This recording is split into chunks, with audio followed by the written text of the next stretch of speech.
천국, 영어로는 The Kingdom of God, 하나님의 나라 천국이라는 용어를 참 많이 사용합니다. 그런데 그 하나님의 나라 혹은 천국이란 뜻은 하나님이 복되게 다스려 주시는 통치를 얘기합니다. 반드시 무슨 이렇게 지역이 있는 건 아니고 하나님이 복되게 다스려 주는 그 통치를 하나님의 나라라고 그렇게 말합니다. 제가 이 분야에 또 책을 출판한 게 있기 때문에 잘 압니다. 근데 오늘 읽은 이 성경은 예수님께서 하나님의 나라 혹은 천국이 어떤 성격인가를 설명해 주시기 위하여 들려주신 하나의 비유 이야기입니다. 그런데 이 비유 이야기가 경제적인 원리에서 보면 좀 이상합니다.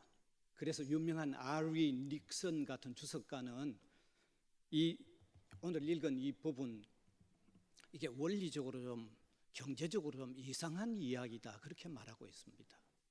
사실 원리가 보면 좀 이상합니다, 여러분. 정상이 아닙니다. 그런데도 정상이 아닌 것 같은 이야기 속에 담겨 있는 하나님의 복된 통치는 어떤 것인가를 우리가 제대로 알려고 하면요, 이 이야기 속에 우리가 깊숙이 들어가 봐야 됩니다. 그래야 느낌이 옵니다. 자, 그러면 저하고 같이 이 이야기 속에 한번 들어가 봅시다. 제가 이야기를 한번 풀어볼게요. 포도원 농장을 경영하는 한 주인이 있습니다. 그의 포도원에 할 일이 너무너무 많았습니다. 그래서 일꾼을 한 번만 불러가는 게 아니고 여기 몇 번 불러 들어갑니까? 몇 번? 5번 불러갑니다. 5번이나. 얼마나 일이 많았으면 5번이나 불러가겠어요. 맨 첫 번째는 이른 아침이라고 되어 있는데 이건 우리 시간으로 오전 6시입니다. 그래서 포도원 주인이 일꾼, 품꾼들을 이제 만났습니다. 이른 아침이죠. 오늘 자네들 우리 포도원에 들어가서 일을 하게. 여러분 머릿속에 세밀히 그려보셔야 됩니다. 그러면서 하루 종일 정식 품삯 한 데나리온을 약속을 하고 이제 들어갔습니다. 근데 주인이 두 번째 떠나갔습니다. 유대 시간으로는 제3시입니다. 여러분 유대 시간을 우리 시간으로 환산하는 방법을 알려드리면 거기 6시간을 더하면 우리 시간이 됩니다. 제3시는 두 번째 제3시는 우리 시간으로 몇 시겠습니까? 제가 그걸 다 물어봐야 됩니까? 오전 9시죠. 그 품꾼들을 만나서 오늘 우리 포도원에 들어와서 일하게. 그러면서 두 번째 들어가는 사람들에게는 품삯 약속을 하지 않습니다. 한번 읽어보세요. 품삯 약속이 없습니다. 단지 4절에 뭐라고 적혔는지 아십니까? 상당하게 준다는 말은 무슨 말입니까? 상당하게는 돈의 단위가 아니고 일한 만큼 준다 그 말이죠. 왜 그럴 수밖에 없는가 하면 아침 6시부터 들어가서 종일 일해야 하루 종일 정식 품삯인데 9시에 갔으니까 하루 종일 품삯을 못 주죠. 그러니까 상당하게 준다고 말할 수밖에 없죠. 그것도 부탁드립니다. 머릿속에 자세히 그려보셔야 됩니다. 저 이야기를. 세 번째, 주인이 또 나갔습니다. 유대 시간으로 제6시라고 되어 있습니다. 우리 시간으로 정오죠. 12시죠. 또 품꾼들을 만나서 들어보냈어요.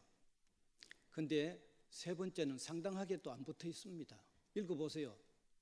두 번째는 그래도 상당하게라는 말이 붙어 있지만 세 번째는 상당하게라는 말 자체가 없습니다. 이건 무슨 뜻일까요? 여러분 말이 없는 게 그게 강한 뜻이 있습니다. 통념화되고 일상화된 것은 말할 필요가 없잖아요. 그렇죠? 지난날 일기를 많이 써보셨을 텐데 아침에 일어나서 세수하고 밥 먹는 것 일기에 안 씁니다. 왜? 그건 일반화됐고 통념화됐기 때문에 쓸 필요가 없습니다. 근데 만일 어느 날 아침에 세수했다는 게 적혀 있으면 그 세수는 특별 세수입니다. 알겠어요? 그날 무슨 선보러 가든지 특별한 세수입니다. 이게 안 적혀야 그만큼 의뢰의 일한 만큼 준다는 게 더 강력하게 나타나는 거예요. 안 적혀야 되는 거예요. 그건 일반화됐다, 통념화됐다는 그런 말이거든요. 안 적힌 거는. 그 다음에 네 번째, 주인이 또 나갔습니다. 유대 시간으로 제9시입니다. 우리 시간으로 오후 3시죠, 그죠? 예, 6시 더하면 3시죠. 읽어보면 품삯에 대한 언급은 전혀 없습니다. 뭐 말할 필요가 없죠. 12시 가는데도 언급 안 했는데 뭐 3시에 가는 사람에게 말할 필요가 더더욱 없잖아요. 그래서 주인은 마지막 5번째 또 나갔어요. 유대 시간으로 제11시입니다. 우리 시간으로 몇 시일까요? 계산이 빨리 안 나옵니까? 오후 5시죠. 예. 오후 5시에 이제 해가 넘어갈 때가 얼마 안 돼 있는 그때 또 품꾼들을 만나서 들어가자고 해서 들여보냈는데 뭐 품삯은 말할 필요도 없죠. 그 앞에 사람들도 말 안 했는데 뭐 말하면 이상하죠. 말한다면. 그래서 마지막에 품꾼들이 들어가서 시간이 얼마 되지 않았을 거예요. 날이 저물기 시작한 거죠. 머릿속에 그려보셔야 됩니다, 지금요. 그러니까 포도원 주인이 누구를 부릅니까? 자기 포도원에 늘 일하는 청지기를 부르는 거죠. 자, 자네가 오늘 우리 포도원에 들어와서 일한 품꾼들 모두 불러내라. 그리고 품삯을 주어서 돌려보내라는 겁니다. 그런데 방침을 2가지로 얘기하여 줍니다. 누구부터 먼저 주라고 돼 있는가 하면 누구부터 먼저 주라고 돼 있어요? 좀 대답을 크게 좀 하시면 좋은데 나중원자부터 주라는 거죠. 이 방침은 적혀 있어요. 그러니까 이것도 평소에 그렇게 안 하는 일이기 때문에 특별 지시를 하는 거예요. 나중원자부터 주라는 거죠. 그 다음에 지시사항이 적혀 있지는 않지만 주인이 방침을 2번째로 준 게 느낌으로 오는 게 있는데 나중원자에게도 얼마 주라는 거예요? 한 데나리온 주라는 거죠. 그렇게 진행되는 걸 보면 알죠. 그리고 청지기가 주인의 돈을 막 나중온 사람도 마구 주고 이러면 안 되잖아요, 그거는. 그러니까 이런 방침도 같이 전달된 거예요. 나중원자에게도 주도록. 그래서 이 청지기가 그 주인의 부탁을 받고 포도원에 와서 일한 청지기들을 다 불러냅니다. 여러분 빨리 나오세요. 이제 품삯 받아서 돌아가서 이렇게 된 거죠. 그러니까 우르르 다 몰려 나왔습니다. 여러분 한번 생각해 보세요. 얼마나 기다렸던 이야기 아니겠어요? 종일 아침부터 일했던 사람들 같으면 너무너무 기다렸던 소식이죠. 우르르 몰려 왔습니다. 그런데 청지기가 누구부터 먼저 부르는가 하면 11시에 오후 5시에 온 사람 먼저 부르는 거예요. 그러면 그 앞에 먼저 온 사람들의 느낌이 좀 이상 안 하겠습니까? 한번 생각해 보세요. 이거 왜 이러나 좀 이상하다 이렇게 느끼겠죠, 그죠? 그래 안 느껴지는 모양이네. 반응이 없으시네. 그렇게 했죠, 그죠? 네. 그게 조금 언짢았어요. 그런데 더 속이 확 뒤집어져 버린 게 생겨났어요. 뭘 보고 속이 뒤집어졌을까요? 좀 말씀 좀 하세요. 안 그러면 저도 갈랍니다. 뭘 보고? 나중원자에게 어떤 거 주는 거 보고 한 데나리온을 주는 거 보고는 완전히 속이 뒤집어진 거죠. 여러분 그 당시 상황을 세밀히 한번 설명해 보세요. 한번 상상해 보세요. 충분히 그럴 만하죠. 여기 본문에도 표현되어 있잖아요. 먼저 온 사람들이 막 불평을 터뜨리죠. 주인의 처사가 불공평하다는 거예요. 여기 기록이 돼 있어요. 불공평하다는 거예요. 온종일 더위와 수고를 견딘 우리하고 오후 5시에 온 사람들하고 같이 주는 게 맞느냐고 막 항의를 하는 거죠. 그러니까 주인이 먼저 온 사람들에게 아침에 첫 번째 들어온 사람 너희들한테 약속한 게 있지 않느냐. 그러니까 할 말은 없습니다. 들어올 때 약속했던 것 상기시키니까 할 말은 없지만 여러분 속이 얼마나 막 부글부글 끓어오지 않겠어요? 만일 여러분들이 아침에 먼저 들어온 사람이라고 하면 어떻게 했어요? 한번 생각해 보세요. 어떻게 했어요? 저는 고맙습니다 하고 난 갔을 텐데 여러분 아마 그냥 안 갔을 건데, 야 이런 집이 뭐 이런 집이 다 있노 하고 한번 거듭 붙이든지, 아니면 주변에 둘러보다가 삽이 있으면 그 집 포도나무는 다 엎어버리든지, 톱이 있으면 다 잘라버린, 그러고 싶겠죠, 그죠? 아, 다들 참 착하시네. 그러고 싶겠죠. 그러니까 이 이야기가 비정상 이야기라는 거예요. 아리 닉슨 같은 사람이. 이 정상적인 이야기가 아니에요. 여러분 두 가지만 생각해도 먼저 온 사람들의 사기와 의욕을 이렇게 철저히 꺾어버릴 수 있어요. 먼저 온 사람들의 사기와 의욕을 완전히 철저히 꺾어버리죠. 여러분 그 다음 날 또 이런 일이 생겼을 때 먼저 오라 그러면, 여러분이 아침 6시에 나갔을 때 그 주인이 오라 그러면 여러분 가시겠어요, 안 가시겠어요? 다들 착하시네. 나는 안 갑니다. 안 갑니다. 그러니까 먼저 온 사람들이 사기와 의욕을 철저히 꺾어버리니까 이게 비정상적인 이야기죠. 그 다음에 두 번째 비정상적인 이야기는 고용주 간에 임금 원리가 안 맞는 이야기죠. 여러분 중에 사업하시는 분이 계실 텐데 한번 해보세요. 아침 6시 오는 사람하고 오후 5시 오는 사람하고 급료를 같이 주면 사업이 되겠습니까? 안 되겠습니까? 말씀 안 하시기로 작정을 하셨네요. 사업이 됩니까? 안 됩니까? 안 되죠. 그러니까 이게 비정상적인 얘기예요. 정상적인 이야기가 아닙니다. 사랑하는 성도 여러분, 왜 예수님은 이렇게 비정상적인 내용으로 하나님이 다스리는 통치, 하나님의 나라를 설명하고 있느냐는 얘기죠. 비정상적인 이야기로. 그러면 도대체 이 이야기에 의해서 설명되어지는 하나님의 나라는 그저 비정상적인 나라냐?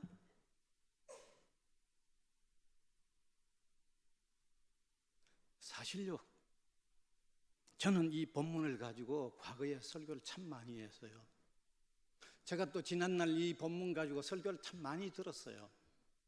근데 지난날 제가 유학도 도중에 제가 이 본문을 새로 보기 시작했는데, 유학을 가기 이전에 제가 했던 설교나 다른 사람들이 많이 하는 설교는 주로 이렇게 설명을 했어요. 이 이야기를 나중 온 사람에게 이 주인이 먼저 준 것은, 이 나중 오는 사람이 나중 왔지만은 성심성의껏 최선을 다했기 때문에 비록 시간적인 것은 짧을지라도 먼저 온 사람들만큼 못하지 않게 했다는 거예요. 그래서 한 데나리온 받을 만큼 주었다는 거죠. 그렇게 일을 했기 때문에. 되게 그렇게 설명하면서 마지막에는 또 은혜롭게 결론을 내리는데, 어떤 결론을 내렸는가 하면 이렇게 말합니다. 우리가 예수 믿는 사람의 시간은 각각 다를 수 있다는 거죠. 여기 품꾼이 다른 시간대에 들어간 것처럼 예수 믿는 사람들이 예수 믿는 시간은 각각 다를 수 있겠지만 나중이라도 최선을 다하면 된다. 되게 그렇게 설명했어요. 저도 그렇게 설명을 했어요. 제가 이 본문에 새로운 좀 더 관심을 가지고 다시 살펴본 것은,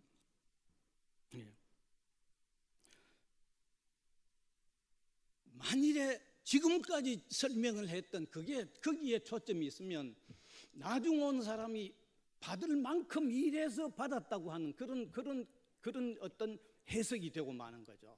받을 만큼 일해서. 근데 제가 다시 살펴보기 시작한 것은, 이것은 마지막에 들어온 품꾼을 강조하려고 하는 게 아니고, 이것은 그 포도원을 열어놓은 주인이 어떤 주인인가, 그 주인이 얼마나 좋은 주인인가를 그걸 설명하는데 여기 초점이 있다는 거죠. 사실 제가 이 사실을 깨닫게 해준 유명한 신학자 한 분이 있는데, 그분이 누군가 하면 요아킴 예레마이아라는 신학자입니다. 그분이 저도 신학 박사니까 소위 저도 신학자죠. 어설픈 신학자지만 그분의 신학하고 저하고 조금 다른 게 많지만은 이 마태복음 20장을 설명하고 주석을 하는 해석에 대해서는 제게 엄청난 감동을 주었어요. 그분도 뭐라고 얘기하는가 하면 이 본문은 나중에 들어온 품꾼을 강조하려고 이 얘기하는 게 아니고 포도원을 열어놓은 포도원 주인이 어떤 분인가를 아주 부각시키기 위해서 이 설명을 하고 있다. 그래서 제가 정신이 번쩍 들었죠. 그래서 다시 여러 원서들을 살피고 이 본문을 다시 보는데 중요한 포인트를 하나 발견한 것은 본문 6절에서 7절에 본문 6절 7절 보세요. 6절에서 7절에 포도원 주인이 오후 5시에 들어간 마지막 품꾼을 만났을 때 나눈 대화가 하나 나오는 거예요. 여기서 제가 상당히 중요한 단서를 찾은 거죠. 같이 읽읍시다. 6절에 7절을 한번 같이 읽읍시다. 시작.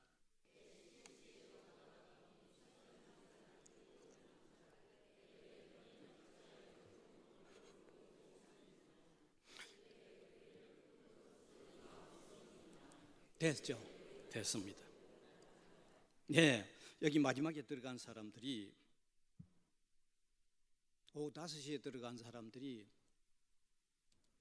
종일 집에서 낮잠 자고 놀다가 오후 4시 반쯤이나 5시 다 돼서 나간 사람들이 아니라는 대화가 나오잖아요. 그죠? 종일 사돌아 다니면서 나쁜 짓 하다가 용돈 좀 떨어져 가지고 4시 반이나 5시 돼 가지고 오늘 일 좀 할까 하고 나간 사람이 아니죠. 이 대화에 의하면 이들이 언제 나간 사람입니까? 대답해 주세요. 언제 나갔어요? 너희는 왜 종일 여기 서 있느냐고 하니까 언제 나갔어요? 오전 6시에 다른 사람 나갈 때 그때 나간 사람들이에요. 그때 나갔다는 거죠. 왜 그러면 이 사람들은 빨리 못 불려고 하고 오후 5시까지 거기 있었어요? 왜 그랬을까요? 처진 거죠. 처진 거예요. 왜 처졌어요? 그러니까 어느 주인이든지 와서 보고 이 사람들이 볼 때마다 저 사람 딱 보면 품삯 주고 일 시키기에는 뭐 안 했단 말입니까? 적합하게 보이지 않았다는 얘기죠. 적합하게 안 보였다는 얘기죠. 여러분 그런 이유가 아니면 왜 그래 남아요? 왜 처져야 돼요? 아마 백발이 성성한 노인으로 보였든지 아니면 너무 병약하게 보여가지고 아이고 저 사람들은 잘못 데리고 가면 큰일 나겠다 싶어서 안 데리고 간 거죠. 여러분 이런 사실을 제가 세밀히 머리에 한번 떠올려 보면 이들의 사정은 참 딱한 사정이에요. 정말 딱한 사정이에요. 가만히 우리가 연상을 한번 해보면 이들이 아침에 제대로 먹고 나왔는지도 모릅니다, 여러분. 지금 먹고 나왔니 못 먹고 나왔니 이런 게 지금 하도 우리가 좀 잘 살다 보니까 이런 게 선뜻 안 떠오르죠. 그러나 여러분 우리나라에도 40-50년 전만 하면 매일 일 못하고 잘 불리고 가지 않는 사람은요 아침 정도는 못 먹었어요.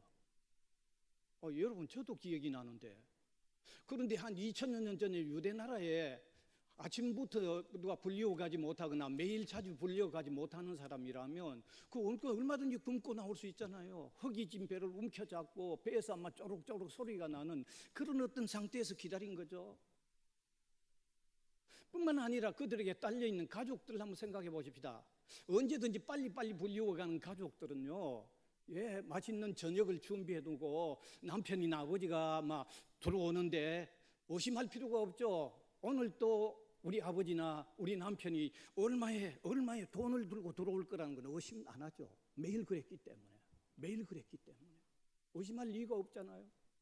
아마 어쩌면 조금씩 준비를 해서 미래를 두고 미래의 삶을 두고 조금씩 준비도 해가고 있을는지 모릅니다. 그러나 거의 종일토록 늘 기다리는 사람들, 누구도 잘 안 불러가고 돈 주면서 일 시키기에는 좀 부적합하게 보일 수 있는 이 사람들의 가족들은 여러분 우리가 한번 떠올려 봅시다. 아침에 일 나가는 남편이나 아버지 제대로 못 먹여 보냈는데 자기들은 뭘 먹고 기다리겠어요? 배고프겠죠. 일 나가는 사람 제대로 못 먹이고 보내놓으면 얼마나 가슴 아플 거 아니에요. 얼마나 마음 아프겠어요. 얼마나 마음 아프겠어요. 그런데 마음 아픈 그것만으로 그쳐지지 않습니다. 또 어저께처럼 그저께처럼 또 우리 아버지가 우리 남편이 또 빈손으로 온다고 하면 우리가 어떻게 살아갈까 하는 막막한 거죠. 막막하지 않을까요?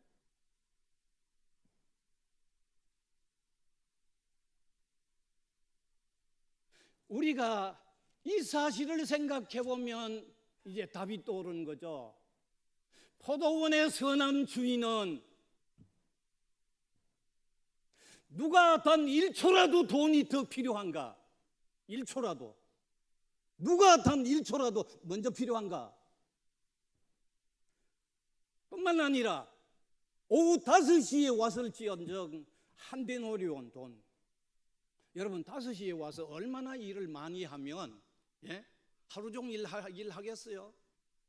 참 속탄에 답을 안 하시니까 정말. 여러분 같으면 5시에 가서 6시에 들어온 사람만큼 일하겠어요?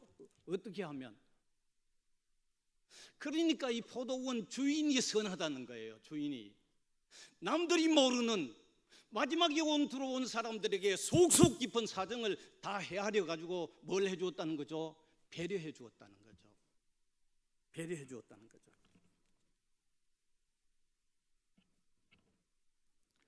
그래서 여기에 마지막에 들어온 품꾼이 강조가 되면 이 본문은 그거는 뭐 두 번째, 세 번째 나중에 강조하는지 몰라도 이 본문의 핵심은 포도원 주인 그분이 선하다는 거예요. 그래서 여러분 성경 한번 다시 읽어주세요. 20장 1절을 읽어보면 이 누구에 대한 비유라고 하는지 1절을 저하고 같이 읽습니다. 같이 읽습니다. 시작. 같이 천국은 마치 품꾼을 얻어 포도원에 들여보내려고 이른 아침에 나간 집주인과 같다는 거죠. 집주인 설명하는 거예요. 이거 집주인. 다시 말씀드리면 여기 포도원의 선한 주인은 하나님 나라를 여신 하나님을 얘기하는 거예요. 그리고 여기 포도원은 하나님 나라를 얘기하는 거고 포도원의 이 주인은 그 포도원을 여신 하나님을 얘기하는 거예요. 하나님 그분이 너무너무 좋은 분이시라는 것, 그것을 강조하고 있는 거예요.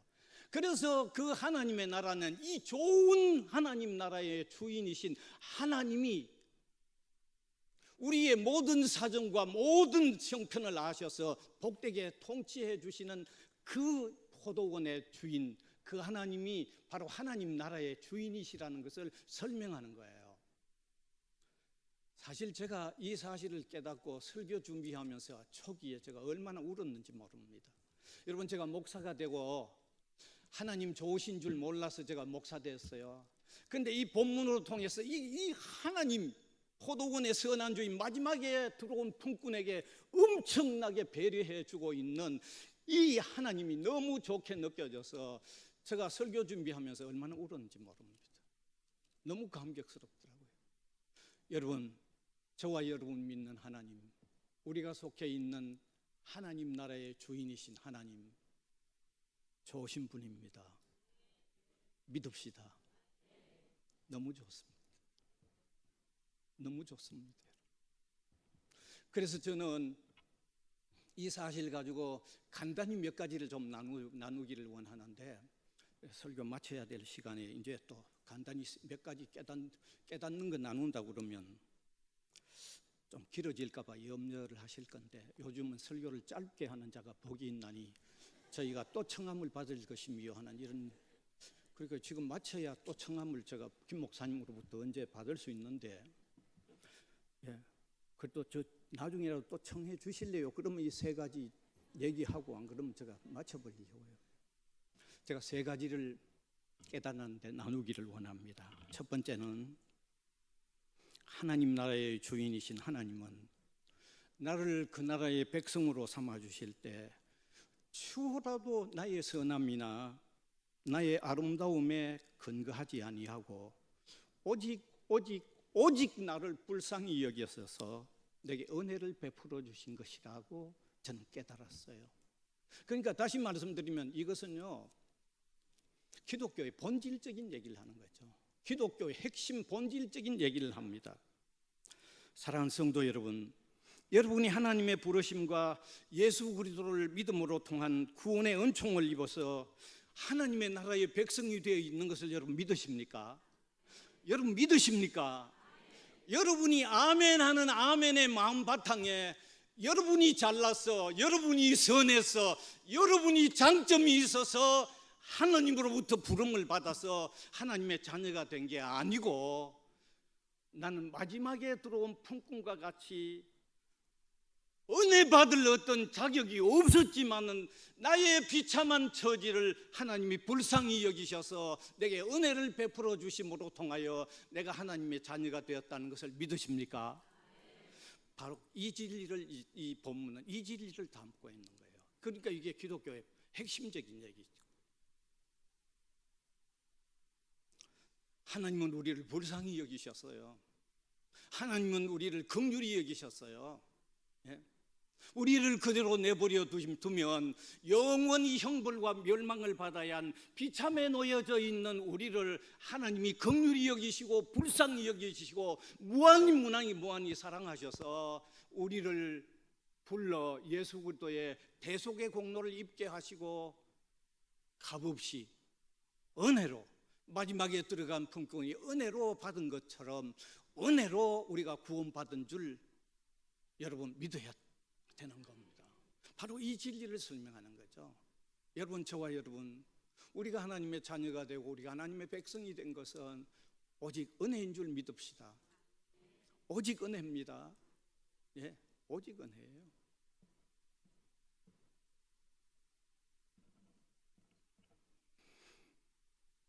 그래서 여기에 마지막에 들어온, 먼저 온 사람들이 항의를 했을 때 나중 온 자에게 그처럼 배려를 해주는 것에 대하여 먼저 온 사람들이 항의를 했을 때 왜 주인이 그렇게 했는지를 여기 주인이 스스로 설명하고 있습니다. 14절을 한번 읽어보시면 좋겠습니다. 네, 14절 15절입니다. 같이 읽읍시다. 시작. 내 것이나 가지고 가라. 나중 온 이 사람에게 너와 같이 주는 것이 내 뜻이니라. 그 다음에 내 것을 가지고 내 뜻대로 할 것이 아니냐. 그 다음에 중요합니다. 내가 선함으로, 주인이 좋아서, 주인이 선해서. 여러분, 우리가 구원받은 것은 우리 하나님이 은혜로우셨기 때문입니다. 우리 하나님이 선하셨기 때문입니다. 우리 하나님께서 우리에게 무한한 은혜를 베풀어 주셨기 때문에 우리가 구원된 줄 믿으시길 바랍니다. 이게 기독교 핵심이에요. 이게 기독교 핵심이에요. 그 다음에 두 번째 메시지는요, 하나님은 우리를 하나님의 자녀로 삼으신 후에 계속해서 어떻게 헤아려 보시고 보살펴 나가시는가를 보여주는 이야기죠. 여러분, 세상의 그 누구도 나의 속 깊은 사정을 헤아릴 수가 없습니다. 그러나 하나님은 우리의 숨은 속 사정을 아십니다. 하나님께서 내가 너희를 안다고 할 때 우리의 어떤 숨은 속 사정, 누구도 내 숨은 속 사정을 모를지라도 하나님은 아십니다. 뿐만 아니라 내가 누구에게도 말 못할 어떤 속 사정도 하나님은 아시고 치유해 주시고 사메어 주시고 위로해 주시고 고쳐 나가시는 주님이십니다. 놀라운 하나님이시에요. 놀라운 하나님. 여러분, 하나님은요, 구약 성경에 보면 이스라엘 백성들을 하나님은 선택된 자기 백성이라고 하시면서 때로는 하나님은 자기 백성을 안다고 하는 표현을 많이 쓰고 있습니다. 하나님은 자기 백성을 잘 안다고, 이렇게 안다라는 단어를 많이 사용하셨어요. 그런데 우리말은 안다라는 단어가 하나로 가지고 이거 이렇게 하는 거나 저렇게 하는 거나 다 적용하지만 구약 원어가 쓰여져 있는 이 히브리어는 어떻게 아느냐에 따라서 단어가 다릅니다. 하나님은 자기 백성을 안다라고 하는 단어를 쓸 때는 히브리어 야다라는 동사를 쓰고 있습니다. 참 놀라운 것입니다, 여러분. 히브리어 야다로서 안다, 자기 백성을 안다라고 하는 것은요, 이건 속속 깊이 안다는 뜻입니다. 이 야다라는 동사가 처음에 어디에 사용됐는 것만 보아도 압니다. 아담이 하와와 동침했다는 말이 안다는 말입니다. 거기 야다라는 단어가 쓰여 있습니다. 여러분, 자녀가 부모를 아무리 안다고 해도 부부가 서로 아는 만큼은 모릅니다. 맞습니까? 부모가 자녀를 아무리 많이 안다고 그랬는들 부부가 서로 아는 만큼은 모릅니다. 친구를 아무리 많이 안다고 할지라도 부부가 동침하면서 안다라고 하는 그만큼은 모릅니다. 친구가 그래 그만큼 알아버리면 그건 문제가 있죠. 제가 이 야다라고 하는 동사로서 하나님이 자기 백성을 안다라는 그 말을 어떻게 설명해야 할지를 모르겠네요. 아마 결혼해 보신 분들은 알겠지만 만일 여기 결혼을 안 하신 분이 있으면 제가 할 수 있는 말은 결혼해봐라, 그 말밖에 못합니다. 하나님이 그런 동사를 사용하시면서 자기 백성들을 안다고 할 때 하나님이 어느 정도 아시겠어요? 사랑하는 성도 여러분, 하나님은 우리의 깊은 모든 속사정을 다 아시고 은혜 베풀어 주시고 치유해 주시고 사메어 주시는 하나님이십니다. 여러분, 위로를 받으시길 바랍니다. 그런 하나님의 통치, 그런 하나님의 보살핌이 있는 나라가 하나님의 나라다, 이 말입니다. 네? 여러분, 세상 나라는 그렇지 않잖아요. 세상 나라는 이런 속 깊은 배려로서 아시고 사미어 주시고 치유하는 이런 세계가 일반 세상은 아니죠. 여러분, 지금은 조금 다릅니다만 과거에 제가 신문지상에서 읽었습니다. 어떤 가난한 가족 중에 한 사람이 몹시 아팠어요. 너무 가난하다 보니까 병원을 갈 수가 없죠. 그래서 그냥 견뎠는데 이게 중한 병이었으면 가면 갈수록 더 아프죠. 나중에는 돈이 있고가 없고가 문제가 아니라 더 이상 견딜 수 없어서 없고 병원을 간 거죠. 여러분, 한국의 병원 중환병 보정이나 뭘 안 하면 받아줍니까? 안 받아주죠. 지금은 모르겠어요. 그래서 그 환자를 가족이 없고 다른 병원에 또 갔죠. 다른 병원은 뭐 천국에 있어요. 병원 몇 곳을 돌다가 사람이 죽어서 그냥 죽은 사람을 집으로 얻고 온 거죠. 이게 세상 나라예요. 저와 여러분이 믿는 하나님의 나라, 저와 여러분이 속해 있는 하나님의 나라는 다른 줄 아시기 바랍니다. 하나님의 나라는 다릅니다. 지금도 그 하나님의 복된 통치가 우리 위에 있는 줄 믿으시길 바랍니다. 단지 지금은 세상의 죄악이나 사탄의 방해작용 때문에 우리가 온전히 100% 느끼지 못하는 그런 상황에 있는 것은 사실입니다. 그러나 우리가 이 세상을 잠깐 살다가 영원히 통치가 100% 미치는 곳에 우리는 그 나라의 시민권이고 그 나라에 가는 사람이라는 것을 오늘 이 말씀으로 통해서 깨달으시길 바랍니다. 오늘 좀 힘이 듭니까? 어려움이 있습니까? 그러나 하나님의 이런 세밀한 통치와 삼위임과 위로가 치유가 있는 그 나라에 우리가 영생토록 영생을 누리게 되는데, 그 나라에서는 사탄이나 어떤 죄의 방해작용이 없기 때문에 그대로 그 통치, 그 아름다운 통치, 그 사랑스러운 통치가 그대로 느끼는 곳에 우리가 가고 그 시민권을 지금 이미 가지고 여기 있는 사람들이라는 것을 믿음으로 통해서 가슴을 펴고 사는 저와 여러분이 될 수 있기를 바랍니다. 마지막 세 번째입니다. 저는 이 세 번째 말씀으로 통해서 제가 오늘이 있고, 제가 오늘까지 뭔가 이루어온 일이 있고, 제가 오늘까지 교회를 위해서 무엇을 한 일이 있다고 하면, 하나님께서 이 본문으로 통하여 그게 너 힘이냐 내 능력이냐 너에게서 나온 무엇 때문에 너가 그렇게 했느냐라고 묻는 주님의 음성을 제가 깨닫게 됩니다.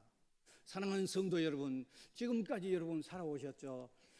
많으나 적으나 여러분이 뭔 갖춘 것도 있을 거예요. 교회를 위해서 귀하게 뭔가 이루어 놓은 일들도 있을 겁니다. 이 시간에 하나님께서 여러분에게 물으신다고 하면 그게 너의 잘남이고 너의 장점 때문이고 너 기술 때문에 너 요령 때문에 너 지식 때문에 네 능력 때문에 그렇게 했느냐고 물으신다고 하면 이 본문과 관련시켜서 여러분 우리가 뭐라고 대답해야 할까요? 뭐라고 대답해야 할까요? 하나님 은혜입니다라고 대답해야 되는 겁니다. 은혜입니다. 오늘 헌신 예배를 드리는 우리 회원 여러분, 그리고 모든 성도 여러분, 오늘까지 우리가 살아오고 오늘 무엇이 이룬 게 있고 교회를 위하여 무엇을 했든지 간에 우리는 항상 하나님의 은혜로 했습니다라고 대답할 수 있기를 바랍니다. 왜냐하면 그렇게 대답하는 사람만이 한결같은 헌신을 계속할 수 있기 때문입니다. 만일에 거기에 나라는 게 끼어들면 그는 온전한 헌신을 할 수가 없습니다. 진정으로 원합니다. 하나님의 은혜입니다라고 대답할 수 있기를 바랍니다. 그래서 한결같은 헌신자들이 되실 수 있기를 바랍니다.